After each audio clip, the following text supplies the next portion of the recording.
پیارے بھائی، اگر میرے اور آپ کے اگر گناہ اتنے ہیں کہ ہمارے گناہوں سے چاند بھی کالا ہو جائے، آسمان بھی کالا ہو جائے، پہاڑ کالے ہو جائیں، دھرتی کالی ہو جائے، ہم اتنے گناہ کریں کہ اس کا انبار آسمان سے جا ٹکرے، تو مایوس ہونے کی کوئی ضرورت نہیں۔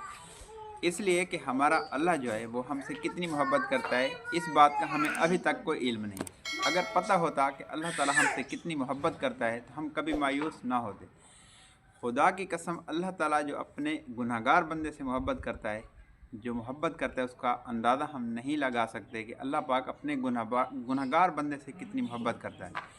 اللہ کی قسم، اللہ تعالیٰ اپنے گناہگار بندے کا انتظار کرتا ہے، بلکہ استقبال کرتا ہے کہ اگر تو نے پوری دھرتی کو کالا کر دیا، اتنے گناہ کیے ہیں کہ اس کی گناہوں کی وجہ سے چاند اور سورج بھی کالا ہو گیا ہے، دھرتی پوری کالی سیاہ ہو گئی، اللہ تعالیٰ کہتا ہے کہ تو سچے دل کے ساتھ جب میری طرف آئے گا، ایک قدم اٹھائے گا، تو میں آگے آ کر آپ کا استقبال کروں گا اور آپ کو ایسے معاف کروں گا جیسے آج آپ اپنی ماں کے پیٹ سے نکلا ہو۔ تو اس رب سے مایوس نہیں ہونا۔ اس لیے حضرات فرماتے ہیں کہ اللہ کی جنت کو تنگ نہیں کرنا چاہیے۔ اللہ کی جنت جو ہے نا، اس کی کوئی کنارہ نہیں، اور اللہ کی رحمت کی کوئی حد نہیں۔ ہمارے گناہ سمندر کی جھاگ سے زیادہ ہوں تو اللہ کی رحمت کے کوئی ٹھکانے نہیں۔ اس لیے اللہ کے ساتھ تعلق اپنا جوڑ کے رکھیں، اللہ سے محبت کریں تو اللہ پاک معاف کرتا ہے، چاہے ہمارے جتنے بھی گناہ ہوں۔ سچے دل کے ساتھ، اے اللہ میں توبہ کرتا ہوں، میں تھک چکا ہوں گناہوں سے، شیطان نے مجھے بہت تماشا بنایا، شیطان مجھ سے کھیل چکا ہے، اب میں تجھ سے محبت کرتا ہوں، یا اللہ میرے گناہ معاف کر۔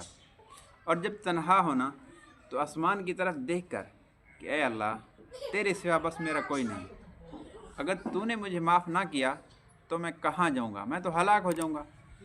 آسمان کی طرف دیکھ کر کہ اے اللہ، تیرے سوا میرا کوئی نہیں، یا اللہ تو مجھے معاف کر، اگر تو نے مجھے معاف نہ کیا تو میں ہلاک ہو جاؤں گا۔ اور پھر اللہ سے گڑ گڑا کر توبہ استغفار کرنا چاہیے۔ اور خدا کی قسم، اتنا سکون ہے اللہ سے محبت کا، انسان محبت کر کے دیکھے، ذکر کر کے دیکھے، قرآن کی تلاوت کر کے دیکھیں، مساجد میں ٹائم تھوڑا اللہ کے گھر کو ٹائم دیں، بیٹھ کر دیکھیں، نماز پڑھ کر دیکھیں، روزہ رکھ کے دیکھیں، سچ بول کر دیکھیں، تو انشاءاللہ ان سب کاموں میں سکون ہے۔ اس میں دنیا بنتی ہے اور آخرت بنتی ہے۔ جب تک دنیا میں رہیں گے عزت کے ساتھ، موت عزت والی ہوگی اور آخرت خوبصورت ہوگی۔ اس لیے آج ہم سوچ لیں، ایک ہم غفلت میں ڈوبے ہوئے ہیں، ہم غفلت کی کشتی میں سوار ہیں۔ ذرا یہ تو دیکھیں کہ یہ وقت کتنا تیزی سے جا رہا ہے، اور پھر ہمیں قبر کے قریب ہوتے جا رہے ہیں۔ ان قریب موت حملہ آور ہوگی، پھر قبر کے اندھیرے اپنے تو وہی ہوتے ہیں کہ کندھے پہ اٹھا کر دفن کرتے ہیں، اور مٹی والے ہاتھ بھی قبر پہ جھاڑتے ہیں۔ تو اس لیے یہ دنیا ایک دھوکہ ہے، ایک کھیل تماشا ہے۔ اس کے پیچھے اپنی آخرت کو تباہ ہم نہ کریں، اپنی آخرت کی سودا نہ کریں۔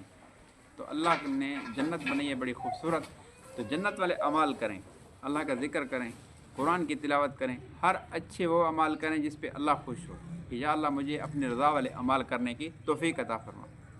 پیارے نبی حضرت محمد صلی اللہ علیہ وسلم کے مبارک طریقے، ان پہ چلنا کامیابی کے سوا کچھ نہیں ملتا۔